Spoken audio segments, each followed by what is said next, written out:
make a countdown on 3, 2, 1. Hi V. What's up, man? I'm really glad that you're here. Well, it's really good honor to be here. Actually. Yeah, it's my second podcast now. Before that, I made one podcast with Benny. You know Benny, right? Yeah. And also some sort of things happened due to that podcast, so we have to, let's say, edit that video. Yeah. So, by the way, you are coming as the first video to YouTube from my channel. So yeah, it's a great honor. How's it going, man? Everything's good? Yeah, everything's good actually for me. Yeah, not bad. Yeah. Yeah. You said that you're going to establish here a new business, right? Soon. Yep. Yeah. It's like, do you want to talk about this topic? Like. Yeah. Okay, I can do that. I can do that, but there's not much I can just talk about right now because it's still on the preparation stage, and then I'm still the only teacher, but I found 2 investors. I got a place. I got a student, which is my customer. The only problem is I have to organize my own class. And so the lesson plan, right? Yeah, I need lesson plan, I need the teaching objective, and then probably I need foreign teacher. I need to find one. All right. So still on the preparation stage, but everything goes good, smoothly. Nice, man. So, by the way, if someone doesn't know, V is a PhD in, just correct me if I'm not right, PhD in economics? Yeah, PhD in economics. PhD in economics, right. So today we're going to talk about huge stuff that I actually, that I'm ready to just blow up these topics. And the first one comes about the, let's say, not the monopoly enterprise, but the enterprise that is holding all the branches right now in China. I mean, the web branches especially, and the bank branches.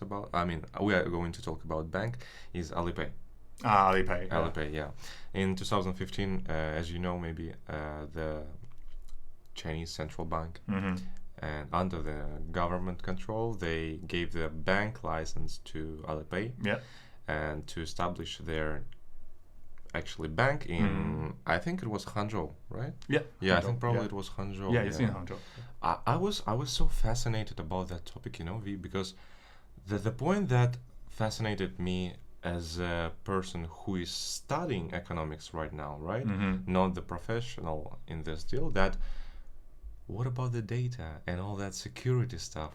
I don't know. It was just click in mind, It's like, damn, are they going to actually control this part of the economics? I mean, the data and the security stuff. Because if the Alipay is going to establish bank, it means they have all the access, and they don't need to basically check the background. Correct me if I'm not wrong. If I'm wrong. Well, I don't quite understand part of why you mean check the background. I mean that when they are going to open the credit, for the people, they have to see the credit line, right? Yeah. So basically, they have the access probably to our background, financial background of the person. They got you use Alipay, you got an account with Alipay, right? Yeah. So you probably need to submit your income level, whether you have any properties, and then whether you have any cars, whether you have any loans, mortgage, especially. So they got some kind of data. So it's called big data. So they use that to analyze, do some just data analysis, and then they finally get a score for your credit. So for that, they use that as your credit background, and then they can issue loans to you. But the thing is, that for that kind of bank established by Alipay, is aimed for the small and medium business in China, which is the part ignored by the large bank group. Large bank group, they don't like to do business with a small company because first, it's not really profitable, and second, it's really risky. So it's comparing with the profit and the cost. So the large bank just normally ignore that. That's the problem for all the big bank groups across the world. What Alipay really want to do, just focus on the small business. They don't have any branch. As far as I know, they don't have any branch across China. They only have a headquarter in Hangzhou, and all the business for their bank, they conduct it through the internet. So if you start your own business, really small company with probably like 5 to 10 people, and you need loan, of course, you start a business. Of course, you need loan from the bank, right? You can't just use your own money. You need loan from the bank. And if you go to the big bank, like the construction bank, commercial bank, gonna be really difficult to get a loan because you're a small business. Well, why should they? Why the big bank why the big bank gonna issue some loans to you? Because you're risky. You don't have anything to back up your loan. But for small business, but for Alipay's bank, they aim to do that. They got big data to do the analysis. They can just issue the loans to someone they trust. They think they can do it. So they focus on the small business part. They don't even focus on the personal banking account. So we don't have to freak around that kind of idea that. Well, if they, right? The thing is, you can be just a little bit freak out for that part because they really control a lot of data. Like that thing's massive data. Even they collect data for your spending record, which means your personal interest is going to be recorded by them through some kind of analysis, through the big data analysis, which is really powerful. And then they can predict what you're going to do next day. So personally, they supervise you, they monitor your daily life. And then, well, that only depends what they want to do with you. If they want to do something bad to you, of course they can do that. But for normal people, I mean, as a personal, as just a single person in this country, I mean, we're not really something really, really big, something really important. So, I mean, if they want to do something to me, I mean, that's not really worth it. They're going to cost them a lot of money to do something just to bother me. I mean, what's the good point for them? Yeah. So there's nothing for me to worry. I mean, of course, there's going to be some privacy problem. Actually, everybody really concerned about it. But you give the information to them, they use it effectively. But of course, they improve the effectiveness in the financial system. They improve their life. Because the small and medium business is actually just the main part of the whole system, whole the society system. I mean, the big company, like the state-owned company, they contribute the most profit to the society. But actually, for the jobs provider, is the small and the medium business. They provide like 90% of the job to the society. But actually, 80% of the profit came from the large company, like the state-owned company, like the Alibaba, the big group, and then Tencent, and then and Baidu. They're the group, they're the big group that contribute the most profit to this financial system. Actually, for the job, everybody need to have job, right? For the job, it's actually small business solve the problem. So small business is important, which is sometimes they ignore by the big banks, but also they have the need. They also have the need for the commercial loans, and the big bank just ignore them. So actually, Alibaba's bank just aim on that part. So basically, we have to say that it's kind of it's a more national key to develop the economics, right? It's not about the worldwide surveillance or something like that. It's like it's not their first concern. Of course, as a side effect, they collect the data for maybe could be used for monitoring purpose, but I'm pretty sure it's not their first concern. So the first concern actually to develop to help to develop the economic, and then the side effect, they also collect the data. If the government want to use it, of course they can use it, but I mean, also that's only the side effect. That's not the main purpose. That only depends on whether the government want to use them for. Makes sense. Would you like to trust to this kind of banks if you would be a small enterprise? Because in other words, I don't have other choice. And you will be ignored by the ICBC or someone. But for the construction bank or the China bank, Bank of China, I mean, if I go to them, ask for a loan, and then gonna take, I won't say I won't get it, but the problem is gonna take a really long time with a lot of, let's say, tedious and then just having some procedures that you really want to ignore that. Probably take you like maybe half a year to get your loan, but you want to start a business, you want the money as soon as possible, right? If you go to the Alipay's bank, probably it just costs you like 1 month. So time is important for business. Cool. Yeah. I mean, so basically it's more about, it comes from our nature of human that we are kind of afraid of giving our, okay, let's not say the giving, but like sharing our secrets that actually government doesn't care about. Like, I mean, okay, let's just say honest. who the fuck is curious what kind of porn you're watching? Or like who is curious about what kind of images you're downloading? Basically, but yeah, we are talking about the big enterprises and their transactions, or like, of course, that's when it comes to hey, wait a second, let's check that and that. Yeah. Yeah, I mean, I understand the part for the personal private things. Everybody just concerned about, just more and more concerned, especially in China, the more and more concerned about personal privacy, right? But the thing is, there has to be a balance. There has to be, you cannot have like a really effective system just controlled by the big government and big company. If they want to be effective to serve you, they need your personal data, right? Yes. But if you want to keep your personal privacy really, really private, let's say, you don't share anything with them, and then they can't serve you because they don't know what you need. They don't know what you want. They don't know when and where to serve you, right? So if you want them to serve you really good, you have to give up something. So it's like the balance. So I won't say there's clear line just between the effectiveness and the personal privacy, but there's something in between. There's a line. You cannot cross that. You cannot cross the line. If you cross the line, it's gonna be a problem. If the big company they don't cross the line, I think it's okay because yes, actually, yeah, you live in China, you use Alipay. Actually, it is really convenient. It is. Right? I agree. Yeah, it is really convenient, and then we will recommend something really cheap and then something you need based on their analysis of your behavior, your spend, your consumption habit, right? So they use your personal data to serve you a little bit good, and then you share some part of your personal data to them. Of course, there's gonna be some abuse of that, because nowadays the most I would say the most terrible thing for all the Chinese customers, like the spam, like the rubbish message come to your personal email address, your telephone, because somebody just sold out your personal contract contract details, right? That's gonna be some big company, because they only give your personal contact detail to those big companies like Alipay and like WeChat company for Tencent, and then probably the bank, and then sometimes you just receive call. That's right.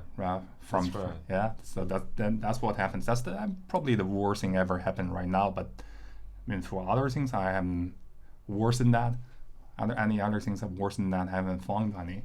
But if they cross the line, gonna be a really big problem, of course, because personal private, yeah, it is important. Can you imagine if it would be like the whole communication system that we are opening our numbers on, if they are selling our numbers to the enterprises so they can make a calls? Do you think it's possible? Or it's more about the agreements that we, for example, okay, let's say that I'm in airport and I'm connecting to Wi-Fi, so I have to actually dial my number, right?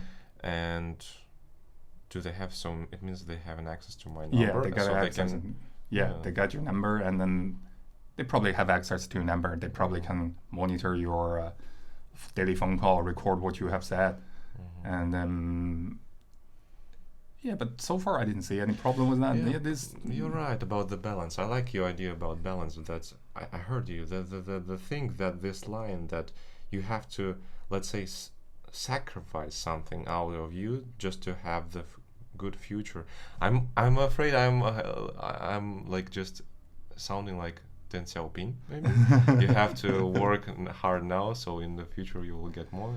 It's just a simple trade-off right now, because there's no other way. You cannot have a really big company serve you really good, and then without you sharing anything with them, right? There's just no other way for economic development. If there's one alternative way that I can keep my privacy really good, and then the company just serve me really good, know what I want whenever I want, and that would be the perfect condition, right? But that's not gonna happen. They don't know you. They know nothing about you, right? How could they serve you really good? How could they just improve the economic, increase the system effectiveness, right?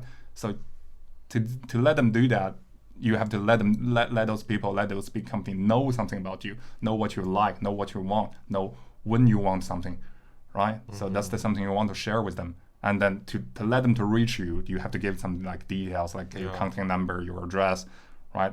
Agree. Yeah, so there's no way that you don't give them number and then address, and then they still send you the product you want. That's going to be a really big problem. That means they have some illegal way to steal your personal detail, right? At least you give them willingly. At least you give them your detail willingly. That's actually a good part. Of course, they could do something bad to them, but there's no other way. You want their services, you just cooperate with them. So you can't have both at the same time. So there has to be a balance. What was that? I forgot the story about the. I'm really afraid to name the company because I forgot. So it was kind of a web development company that when you make a online agreement, when you put that click, right? When they put the tip on the click, at the very end of the agreement, it says you are selling your soul to the devil. So it was a kind of meme, like just a funny joke. Like okay, the first one is just we are collecting all the data. Second one, you have to do this and do that. And at the point 51 or something like that, 151, it was like you're selling your soul to the devil. That's really good joke actually. Yeah, sometimes because for those agreement when you install your some software on computer, I mean, there's no other choice. You either agree them or you don't use the software as well, right?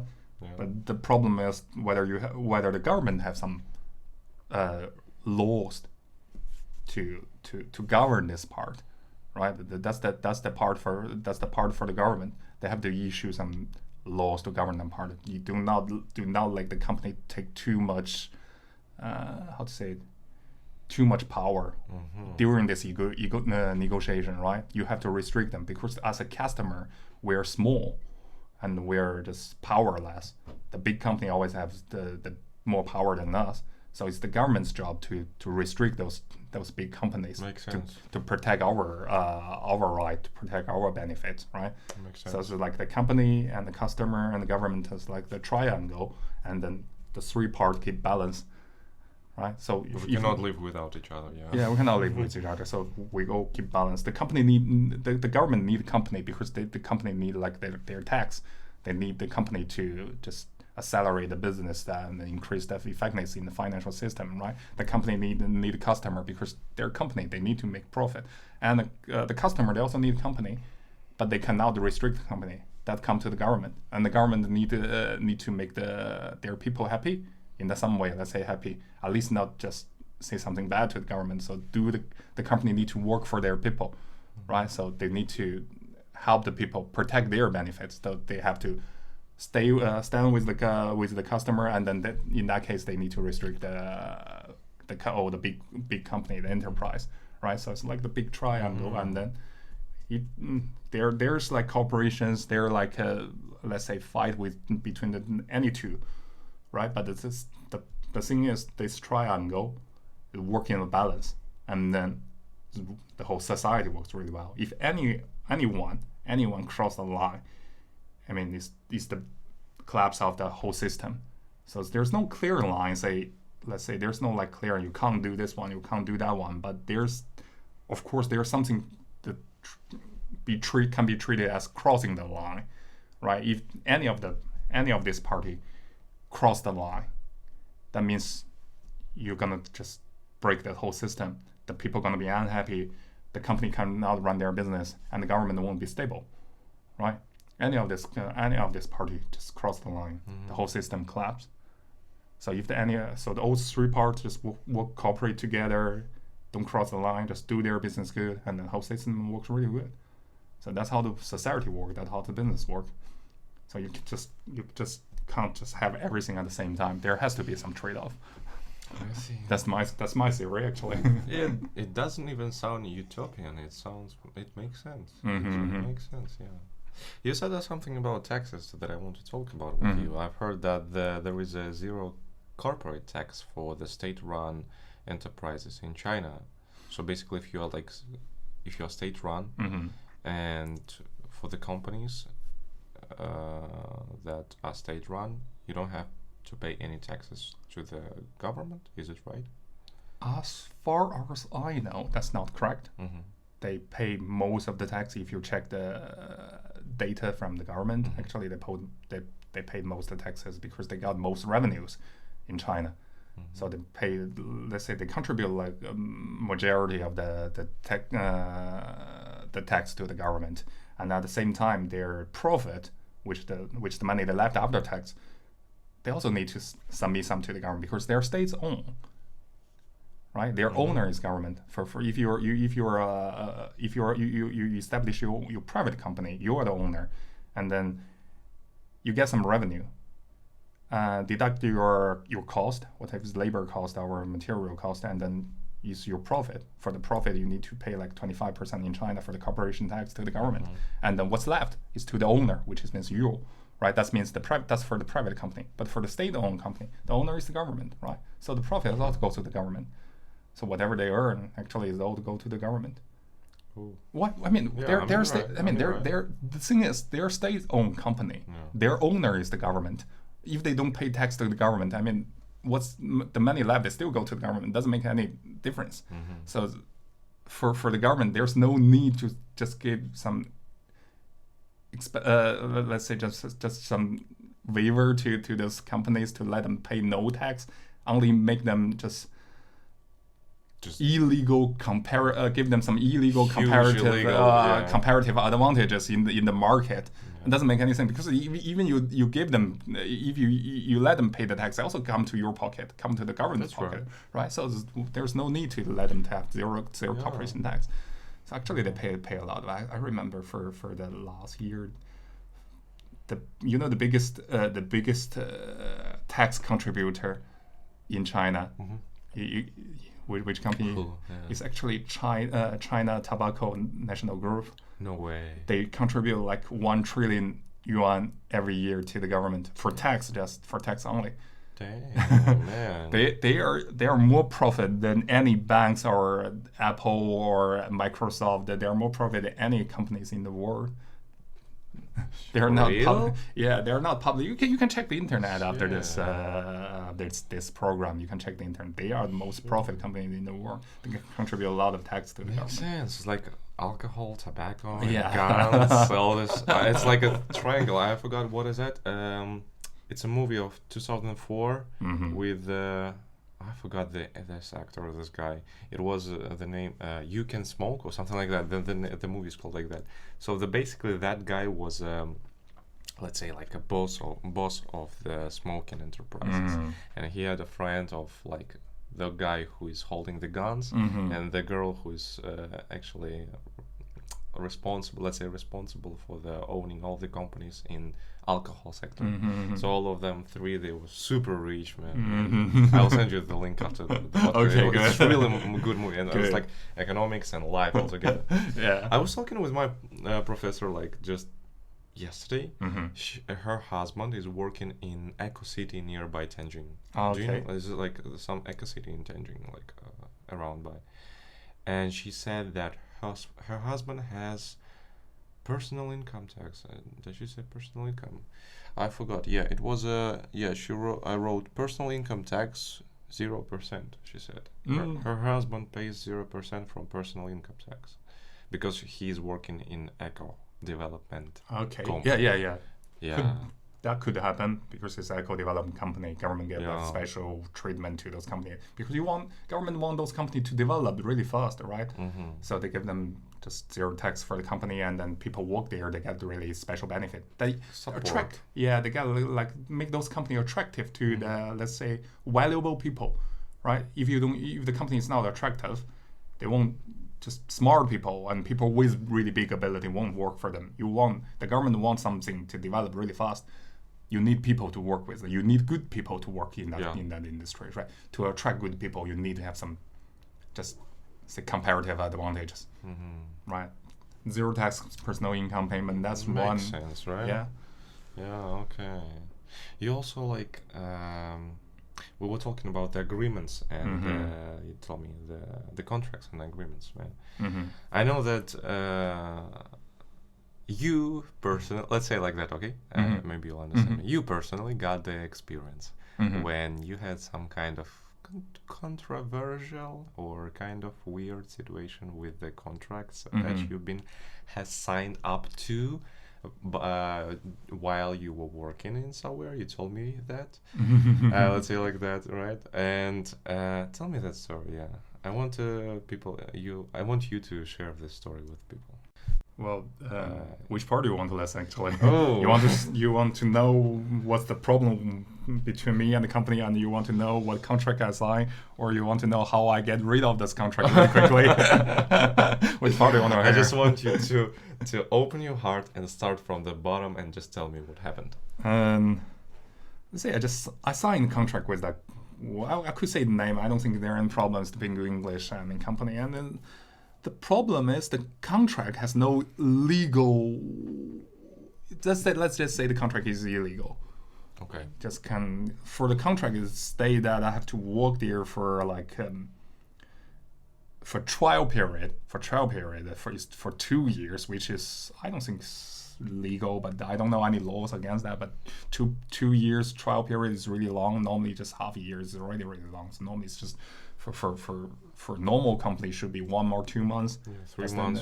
3 months at most, and then 6 months is already long. But on the contract it states that the trial period for new employees is actually 2 years, and the first year the company won't pay any, let's say, pensions to the government. Right. Okay, yeah, so which means they don't have any. They don't, because you work for the company. Company pays your pensions, paid for your insurance, right? So. For the first year, actually, they say that for the first year you work there, they won't pay any of your insurance and then your pension. That's just they won't do anything for that. And then for that part, it's really already illegal. You hire people, you have to pay their pension, pay their insurance. Okay. Right? So, and then the contract actually I sign is as far as I remember, it's not with the Pingu English or whatever their mother companies is. It's not with the English school. I think it's with some consulting companies, which we call a labor dispatching company in China. Ooh, okay. Right. So you sign a contract with the labor dispatching company, and then the labor dispatching company dispatch you to the other company. So you actually work in another company, but you sign contract with the labor dispatching company. Yes. Right. That saves a lot of problem because sometimes you're signing contract with a, let's say, a regular company, a legal company, a big one. It's lifetime contract, right? So for the labor dispatching, you could work for the company and then the company don't like you, they will just fire you. But actually, the labor dispatching company didn't fire you, so they do not need to pay your extra money. In China, if you sign contract and company don't like you, they want to fire you, and then they have to inform you. I can't remember whether it's 2 weeks or months once, and then they need to pay you 3 months extra salary to let you go. So that's the law. So to avoid that, they created this labor dispatching company. Ooh. So you sign a contract with the labor dispatching company. The labor dispatching company didn't fire you, right? They give you the basic salary, which is the lowest salary required by the government, and then whatever your salary above that actually paid by the other company, which is the company you work for. That's how your salary that's how your salary composed. And then if the company don't like you, they won't fire you. They just send you back to the labor dispatching company, and they won't pay your extra money. What do we just say, like 3 months extra salary? Damn. So basically, still working in that labor company, but not in the second. In Pingu's English, right? No. So basically, if Pingu's English don't like you, they fire you. Actually, they don't need to fire you. They don't need to fire you because you're not in their base. Yeah, you're not in their system. You're not in their company. You actually belong to the other company. So you want to say that actually it's like a shadow?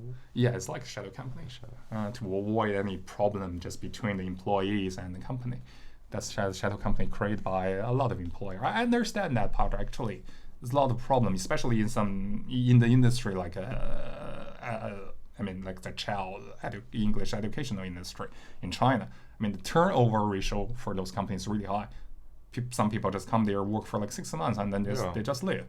And then for a company like that, you cannot afford this high turnover ratio because for every person you fire, every person that leave, you need to pay like them extra money, right? then your company won't run normally. You're gonna go bankruptcy really quickly. Sure. Yeah, so that's how things work. I mean, I understand their way to doing that, but the same problem is their contract has no legal, let's say, bindness.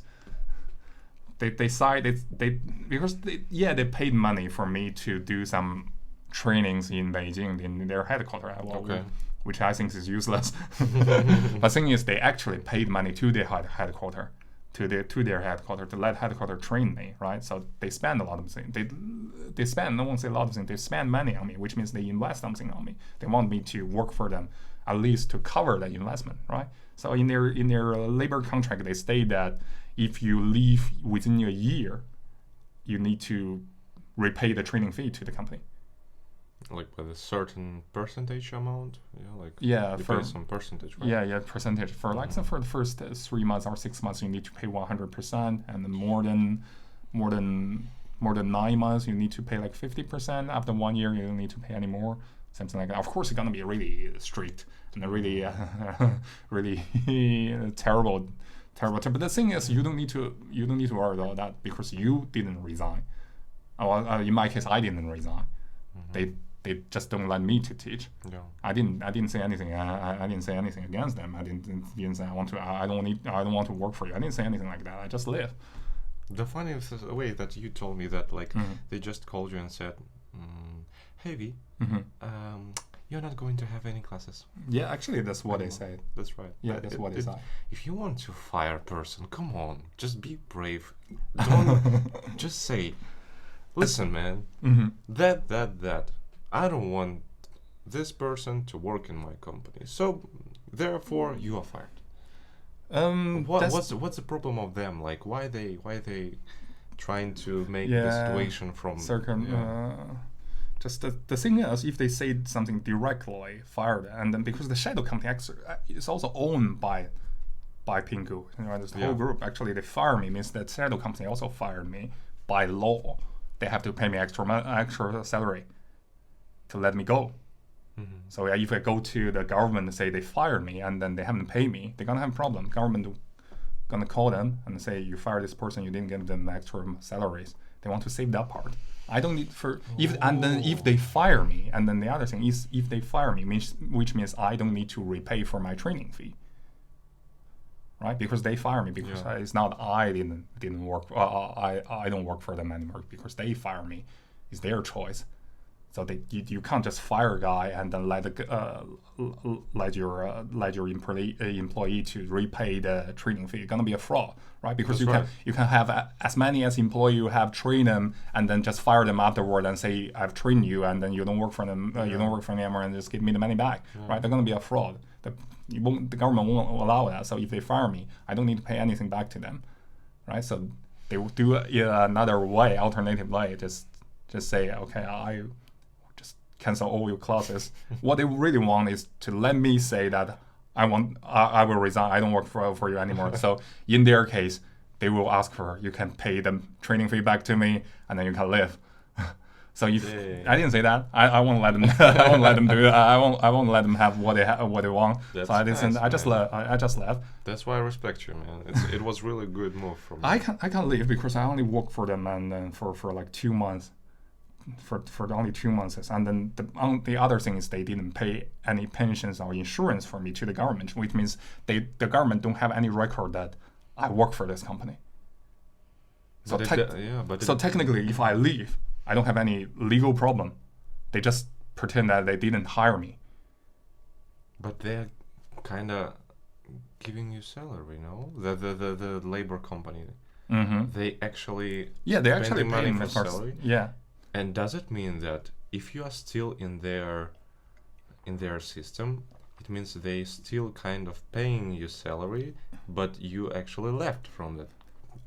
So basically, they're keeping their money. Can they keep the money for themselves? No, but I think they're gonna just erase me from their system. Just pretend that I never exist. I never work for them.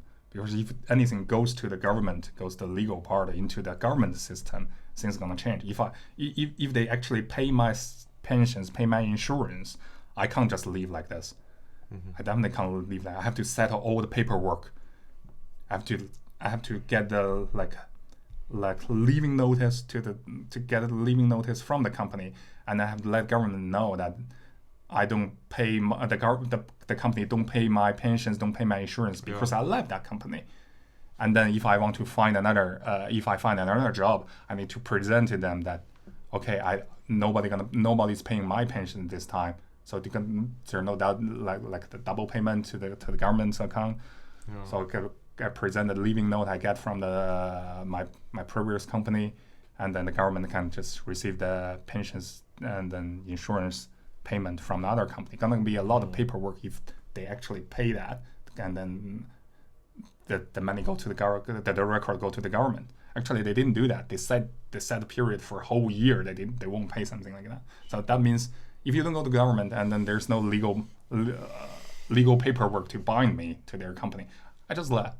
If you don't erase me from your system, doesn't matter because the government don't know I work for you, right? The only thing matters to me is the government, my personal pensions and insurance account with the government, right? That's the only thing matters to me. If you don't pay money to that account, and then doesn't matter. I could find another company, let the other company pay for that, right? If they actually pay that, and then and then I want to find another company, I want to work for another company, then I have to settle down all the paperwork, let the government know that the payment gonna be another company, not from my previous one. Man. So that's why I can leave without any hesitation. That's why I can leave so just bravely and then without swiftly. taking your salary. Yeah, I don't. Another thing is I don't care about salary. I didn't work for them for the salary. Salary is really low, right? That's the most disappointing fact. I'm just kidding. No. Yeah, actually, you're telling the truth. The salary is really low. That's the problem with this industry. You paid like 3,000 yuan. Like the basic salary to all the teacher, you can't hire a really good teacher. That's right.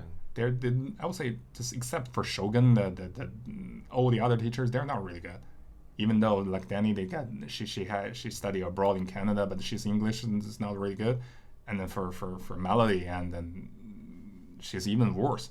I'm not saying something against them personally, but I mean just telling the truth. I mean just business. It's nothing personal, just business. That's right. I mean for to hire a really highly educated, really good at it, have really good ability. I mean the ability of everything, because being a teacher, you need to be good at a lot of things. Yes. Not only your knowledge for English, but also probably your reaction speed, your knowledge for a lot of other things. Because you're a teacher, you're supposed to educate the kids from all aspects, right? So you have to be a really good person. So with that low salary, you can't hire a really good person to do that job. And with the funny thing that they even not asking some certificates that like about the certificates for especially for the teachers. You have to have some certificates that like people spend like years for that to become a teacher. Like let's say. Let's say in this way, in China, that certificate is not really difficult to get. Okay. It's really easy. I won't say really easy, but it's not really difficult to pass the test. There are some ways to... No, it's not some way. You still need to pass the test, but the test is not that difficult. Okay. The test is not that difficult, because in China, I mean, teachers used to be a really... I can't find the correct word, but used to be not really good job for old people, young people. For real? We got this old saying in China: if you get like 5 bags of rice in your home, you won't be the leader of the child. Oh. So there's some old sayings in China: 家有五斗粮，不做孩子王. You got like 5 bags of rice, you won't be like the king of the, you won't want to be a king of the kids. So the teacher was not really respected in China. Even nowadays, a high school graduate student, the best student, they don't study education. Education programs. They don't study educational programs. They study like finance. Sometimes they study physics or biology and then chemistries. They study something like that. They want to be rich. They want to be famous.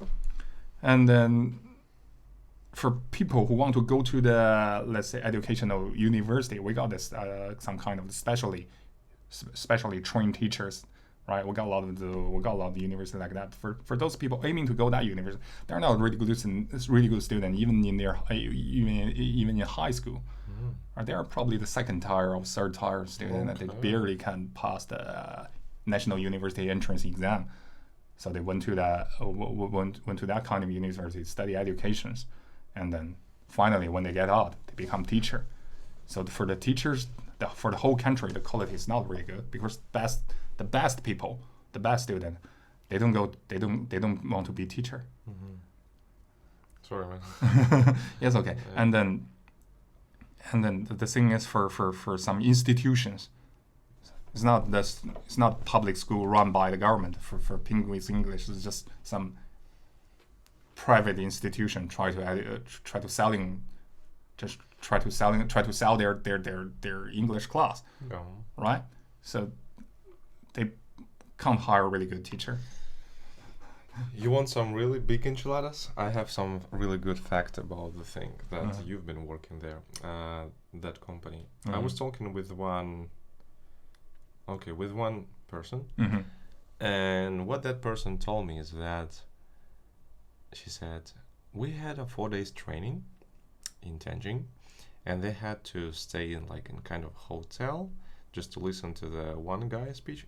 I know you were there, right? Mm-hmm. The funny part, I will not tell about the first 2 days. You know about that. But the thing that what that person told, she said, there are some contracts left that we had to sell because we had to, let's say, achieve our target, right? The monthly target, or what was that? Weekly target. Targets like that. And I was like, okay, makes sense, right? Because you have to sell those contracts. But the point is that she said, but we couldn't find people to sell contracts to. So we had to buy those contracts by ourselves. Do you know about that? Yeah, I know that. Damn. Some consultant told me that. They do that. They did that.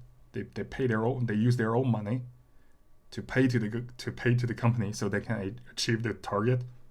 That's freaking, it's unbelievable, man. That's how the things actually works for a salesman. For the selling job, actually, a lot of times, happens in China. That's really common. I'm not surprised to hear that, but actually, I was surprised that there's really some people pay that money. That's right. And there were 6 people, man. The thing is, if you don't reach the target, by the company law, they're gonna cut your salary. Okay. So, then their logic is, I pay by my own money, and then which means I buy the contract, but I can resell the contract in the future. So if I don't pay the money right now, they're gonna cut my salary. That means I'm gonna lose money. So if I pay the money by myself and then sell it in the future, I don't lose anything, just because. I pay a big money to the company right now, but I can get a repayment by reselling the company to the customer in the future. So just postpone that. But the thing is, this kind of action, I can't accept that. You're working for the company, and why you need to pay the money to the company? Yeah. Right? That's how things work. The company needs to pay salary to you, not you to pay the company. Whatever their target is. Whatever the target is set by the company. If the target is not reached, it's the government's. It's not the government. Sorry. It's the company's. The company's job and the manager's job. It's Yuna's job to find what's going wrong. Whether you set target irrational target, which means you cannot reach by any means, or you just there's something wrong with your entire system. You didn't cooperate for the department. You got teaching department. You got teachers department. You got just consultant department. Whether there's 2 departments didn't cooperate really good, or just your people they didn't work really hard. You have to find what's going wrong. That's the company's and the manager's job to do that, right? It's not the consultant, which is the salesman job to solve the problem, right? So if the target is not reached, and I don't think it's the consultant's job to just to satisfy the target. And because they don't understand, because they're for the consultant, they're salesmen. I would say most of them they don't even speak English. For Chinese education level, English is compulsory since the won't say primary. Now it's from primary school, but when I studied, it's from the junior middle school, which is really early. For so many years, at least you can speak a little bit. And then for the university, I mean, pass the CET 4 and CET test is also compulsory. It's also a level. Yeah. A kind of level. Yeah, you have to reach some level. But for those girls, they don't even speak proper English, which means they didn't study hard, right? They didn't study. They're not really a good student, right? They don't have the ability to do anything else. It's awesome, man. I mean, like, how you can work in English company and like not speak English. Not speak English. Okay, like I mean, if I am coming to China, I would say at least I have to have understanding that I'd better to know Chinese. Yeah, of course. At least some like some store, market, bus, or like subway things. Yeah, at least you can satisfy your personal life by yourself, right? Man. But when it comes to the English companies, I mean, what the hell? Yeah, it's like, that's it, because they don't need really highly educated people to do the sales job, to be the salesman there. They only need somebody really good at talking to convince their customer to buy their classes, to sell the contract, to sign the contract. They don't need you to speak English really good if you're a consultant for them. So what they really need is just try to sell the contract. And then for me, I mean, the main problem is not just they want me to go to the like 4 days training and then let's say reach the target for selling. That's not a problem. I mean, this company have their own goal. I mean, there's their own policy. I don't mind to do something like that because I work for a company, right? I follow the company's rule. I don't mind that part. The problem is I feel that they have no respect to all the teachers. I think you have the same feeling when you work there, right? That's right. Now all they think is just selling the contract to the customers, and then if they paid money, and then that's fine. I see. And then what their teaching quality is, whether the kids learn English is not their concern. And then I'm also okay with that. I'm also okay if that probably means the owner, I'm the investor of this small center. She doesn't really want to make this business run a really long time. She just wants to sell the contract and then get money as soon as possible. And then in the future, probably this company don't run really good. She just closed because she already collected enough money. Short term. Yeah, short-term business. All she wants is just collect the money. She doesn't want to do any education. She doesn't want to stay in the educational business for a long time. She just wants to, because the educational business is really hot in China, right? Yeah, a lot of competitors, and then she just want to collect money as soon as possible. So for that idea, as an investor, I can understand that part because it's really easy to do English education business right now in China. So you can just invest some money, collect money, and then go out. As an investor, you can do that. But I'm not an investor. I want to be a teacher. I want to stay in this business for long, be a teacher for the rest of my life, right? Yeah. So I can't work for a company like that, which means they want to open just for a short period and then just left the industry, right? That's the main reason. That's the main reason I like this company. That's not because I don't want to go to their terrible training. It's not because I have problem with them, right? It's just because their idea for running business is different from my idea of running how to running this business. There's conflict between the ideas, so I can't work for them for that part. Between ideas. Yeah, it's not because I'm not comfortable with any of their company's rules. I mean, I'm fine with that part. Actually, I'm quite flexible for that part. Okay. I agree.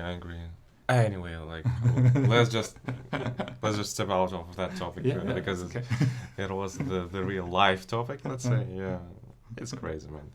There was some things like just a few things that I want to talk with you. Just, of course, just because you are the professional in these terms. But the thing that I cannot fucking understand what does it mean. Cryptocurrency and all that shit. I'm super dilettante in that question. I know that there is a Bitcoin, and I know that there is a Ethereum, and I know that there is a mining process. That's all I know. Yeah. And I know also that the cryptocurrency I established in China. Tell me about this. Is it true? The central bank, China, People's Bank of China, they want to just issue their own cryptocurrency as the digital currency. But the thing is, they announced that. I don't think they were gonna really do that. Oh, really? If they really do that, it's gonna just be another form of RMB. Won't be a new currency because it's government issued. What really talk like the Bitcoin is not issued by any government, right? Yeah. So it's just issued by a system, let's say, by the computer system, just by the algorithm, that they invented, right? That's the problem. For me, for all the cryptocurrency. What I mean, the cryptocurrency just like the Bitcoin or the Libra, the Facebook one, and they are not really currency. We're talking about for currency, you need to have three basic properties.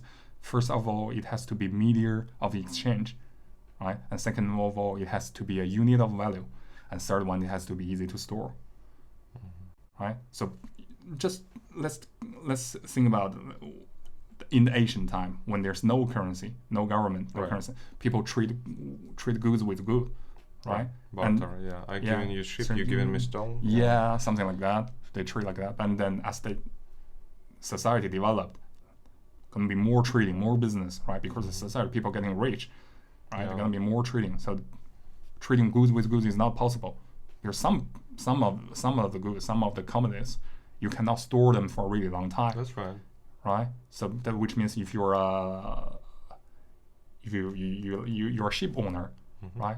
You got a lamp. You got a lamp to sell, but without freight, right? Those lamps won't stay for more than, let's say, 5 days. Yeah. They're gonna go routine and go bad, right? That's so right. You can't just let them. You have to treat them really quickly, right? And then people who want to buy them, sometimes they have difficulty to reach you because they're like, if I got some stone you need, it's really difficult to carry those stone from my home to your home. That's right. Right? So to do the trading face by face by just using goods. So that's why the currency invented. That's why we have currency, right? Different production.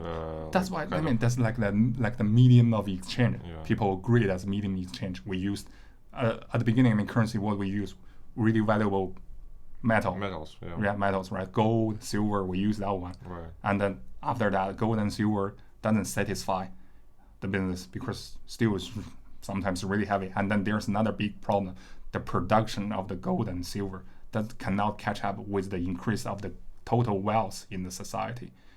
And that comes to the second property of the currency. It has to be unit of value. Like 1 RMB has to stay, let's say 1 RMB can buy, let's say 1 cup. It has to stay stable. It has to stay stable in some case. There could be small fluctuation, but it has to be stable. Otherwise, it loses the property like unit of exchange. Right. Let's say inflation, that happens a lot of time. That's why the Bitcoin advocate they how they just selling the Bitcoin to the people. They say there's no inflation gonna be, but the problem is the total number of Bitcoins is fixed, 21 million. Oh really?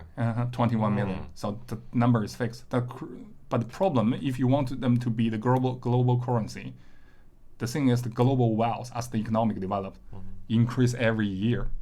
So which means the 21 million Bitcoin represent wealth increase every year. Right, the wealth represented by the 21 million Bitcoin increase every year. For each Bitcoin currency, the value should be increased every year. If it is the currency used by the entire human society, right? So each Bitcoin, if you hold 1 Bitcoin, the value should increase every year because the global wealth increase every year. That's right. So what you're gonna do with those currency? You won't use it. You just hold it in your pocket because you know the value gonna increase next day, right? You won't use it for exchange. And so you're gonna buy more things. I can buy more things tomorrow by use this coin, right? Why should I use it today? Right? Then the problem is that's called deflation. Then the problem is with deflation, everybody gonna hold the money in their pocket. They're not use it. There's no circulation of the money in this whole market. With no circulation of the currency, nobody use the currency. The business stops, and that's the really big disaster for the entire system, right?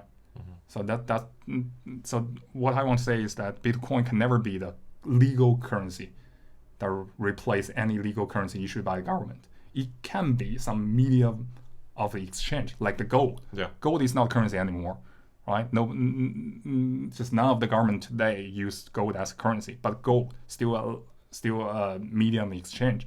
It has some global recognized value. That's right. Right? Then it has, if everybody recognizes value, then you can use it as a medium of exchange. Their price could be fluctuate really big, but you can use it for exchange. But the process is going to be really, let's say, difficult. You have to change the gold into the real legal money and then to buy things. You can use gold to buy something, but I mean, the exchange rate is going to be really difficult to calculate. Yeah. Right? For Bitcoin, it's the same thing because Bitcoin has some advantages. It's untraceable. It's an anomaly, right? Yeah. So for I would say the big advantage for Bitcoin coins is it avoid capital restriction, and it's really good for money laundering. So it has some useful advantage. You can, some people can use that. It's useful, and then it has some small value in the financial system, and it can be recognized can have global value recognized by some people, and then it can be used as medium of exchange. But the thing is, with a certain amount, the value cannot stay stable in a short range, right? There's gonna be deflation of that. So a lot of people really invested in Bitcoin, right? So they just do this mining things. They got this coin. They don't sell them.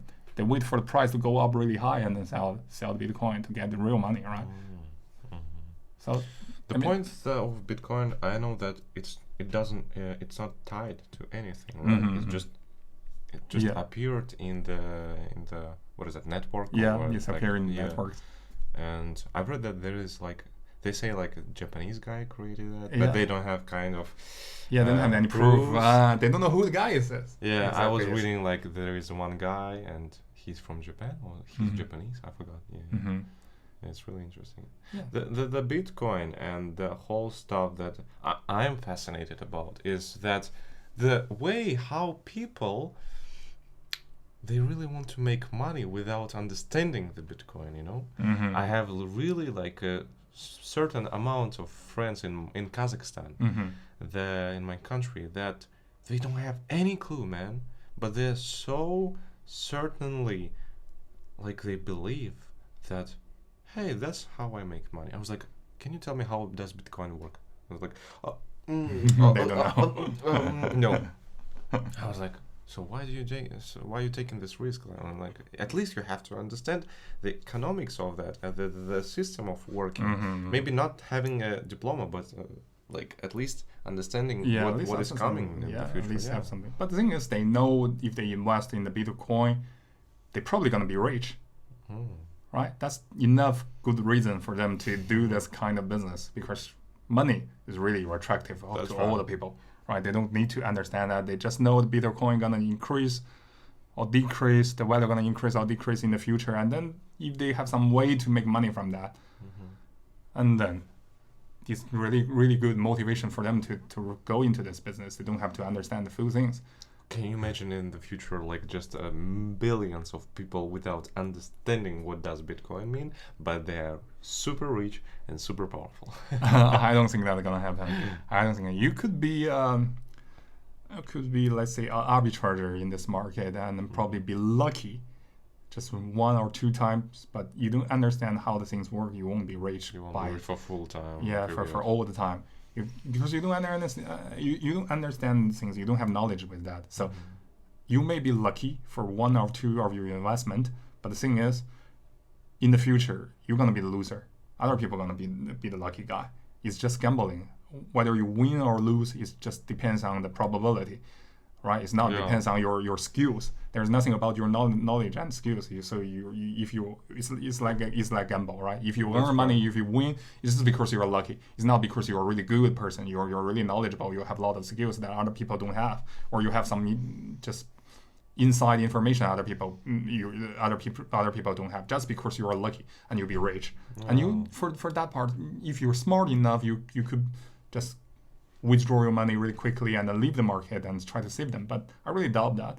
Right? Because gambling like that, you just get money from something you don't really know, and it really makes people enthusiastic in this kind of business. Gambling makes people addicted, right? That's why you saw a lot of people just go bankrupt because they go to gambling, they go to the casino to spend money, and they have really big difficulty to get rid of that. That's right. They always, when they lose money, they always think they can get it back for the next round. That's right. So for the people who don't understand Bitcoin and invest in that, they probably be good and one or two times, but I don't think they're gonna withdraw the money and leave the market. They're gonna invest all the money they have because they're lucky this time. They're gonna believe they're gonna be lucky next time. Right? That's how the things happens, right? I know the thing that happened in Venezuela, that they had like a deflation period and they created the cryptocurrency to stabilize their economy or something like that. It was called, you can check this later, like it was called Petro. I think it was like a kind of Spanish or Portuguese pronunciation. Petro, that is like the cryptocurrency, but it's made out of the government. So basically they say that it's cryptocurrency, but actually it's the same real currency that they use in Venezuela, but just controlled by the government. It's the same thing that is coming to China actually, right? Just I think if Chinese government want to issue something like the digital currency, the cryptocurrency, gonna be the same one. It's gonna be the same concept. Is controlled by government, issued by government, and amount can be changed by government. That's how the currency works. I mean, it's not nothing bad, but it's just how the currency works. You want currency has to be controlled by the government, back up by the government, has the government credit, right? So for Bitcoin, the biggest problem is that it's no backup by the nobody back up by its credit. The credit is totally decided by the market. So it's more like a commodity, more like some investment tool instead of currency you can use. Yeah, of course it has value because as I said, it can be used for money laundering. It can be used to avoid like capital restriction. But the thing is, it cannot be used as a legal currency. Legal currency has to be something issued by government. You cannot replace the legal currency just by the cryptocurrency, just like the Bitcoin. If you have different production costs in different countries, how you can implement one currency to cover all this production costs in different countries? Basically, that's going to be a big problem. I mean, that's a government also need to control their financial system. With the Bitcoin currency, that means no control at all. Actually, Bitcoin currency is just the distributed ledger system, which is what you use for like the blockchain and blockchain. The idea is really popular. It's come with the Bitcoin, right? The blockchain idea. That idea actually is really good. And distributed ledger, actually, it's widely used by the government and by most of the banks in the world for a long time. I think I would say for more than 40 years. From 1980s, they already used the distributed ledger to record things. And the Bitcoin actually is just a byproduct from the distributed ledger system. For distributed ledger system, that means I hold page of ledger, you hold page of ledger, and then the other people hold page of ledger. Together is the whole ledger. It's not like one person hold the entire ledger. That's right. So it's for the safety, for accuracy, that's really good. Because if I change something, then still if we match together, I change something on my ledger, and my ledger cannot match with the ledger in your hand. I cannot match the ledger in their hand, and then that means I made some change in my ledger, and then that means I cheated, right? So so it's really difficult to cheat on this distributed system. So that's how the system works. That idea is well developed and then widely used by a lot of just companies, government. Is already well developed. But the thing is, for Bitcoin, it's just a byproduct from the system. They invented another for the Bitcoin is just another distributed ledger system. The thing is, for each new block, that's the blockchain. For each new block, which means another ledger, a new ledger. To find that ledger, you need a hash. You need a hash number, right? You need hash number on the beginning of your ledger, and then that hash number has to be exactly the same with the hash number at the end of the previous ledger, right? So this two has to be matched. So there's gonna be a chain. If this two number doesn't match, the chain stops, right? So make the ledgers into a chain, then put them into together, you need this hash number. So to do mining is actually to calculate this hash number through some really difficult just algorithm. And as a product, you get the 1 Bitcoin. Yeah, and then if you find the ledger, you get the hash key, and then you create a new ledger successfully, and then system will reward you something. That is the Bitcoin. So that's how the Bitcoin is created. That's why it's called mining. So actually, the whole Bitcoin is actually the byproduct from the distributed ledger system. It's nothing new. It's just a really old idea. Really, it's interesting. It's interesting way of I would say understanding this concept, because I'm sure a lot of people don't know about this. Yeah, because I mean, if you don't study, I'm saying computer science, or you don't study economic, or even somebody who study economic don't understand how the blockchain works, how the distributed ledger system works. That's totally just computer science area. Actually, you don't need to understand the part, but all you need to know is understand the currency, understand the economy. Then you know that Bitcoin just cannot replace the currency. Yeah. What they advocate for Bitcoin, what is selling is that what they're selling for the idea is that Bitcoin has a lot of advantages compared to traditional currency. It has no inflation because the total number is fixed and is not controlled by any government. So they're not gonna be like how to say that, like the inflation created by people. Okay. Right? Yeah. They're not gonna be inflation by people, and then it's anomalous, and the record cannot be traced. Right? This is the advantage they're selling to people. But if you know economy and then you look into this advantages they're telling people, they're all wrong. Right? They're all wrong. They cannot replace the currency like that. But I just told you, like with fixed number, of course you won't have like inflation, but you're gonna have deflation. Yeah. You're gonna have deflation, and then that's a really big problem. And then for no backup, means no credit. The value of the currency is totally decided by the market, which means the value gonna be fluctuated really huge every day. Isn't that what happens right now? Right? Yesterday gonna be more than $10,000 yuan, $10,000 per Bitcoin, and then today probably gonna be 7,000.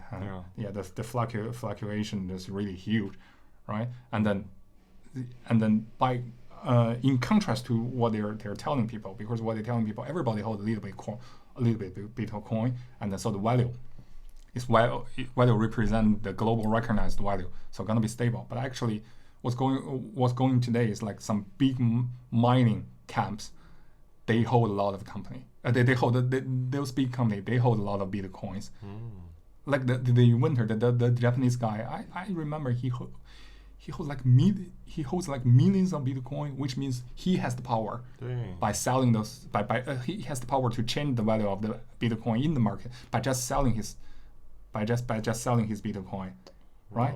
So it's even worse because you don't know who is the big holder of this Bitcoin, right? You probably hold just one or two, but there's like 21 million outside here, and probably 3 or 4 people hold like 70% of them. And those 3 or 4 people, they can change the value in the market really easily. It's even worse than the government control. If the government wants to change the total amount of money in this financial system, they need to issue some statement in advance, and then they're going to be like the expectation in the financial market. They're going to be preparation, right? It's not really easy to just inject money into the financial system. They're going to be a lot of process. But for Bitcoin, if those big holders, they want to change the value of the Bitcoin currency, it's really easy. They just sell probably a small percentage of their own holding amount, and then the value in the market is gonna fluctuate really quickly, right? So the value won't be stable. That's really dangerous investment, actually. Wow, interesting, really interesting. It's really difficult. I mean, it's like the financial derivatives. It's like financial derivative. It's like the funds of funds, and those people create those things just to make it complicated, so people don't understand it. But they do it.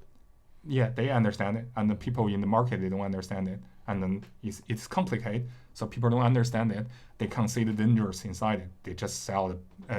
What they see is that Bitcoin is really valuable. You can invest in money into this thing, and then you can get a lot of money.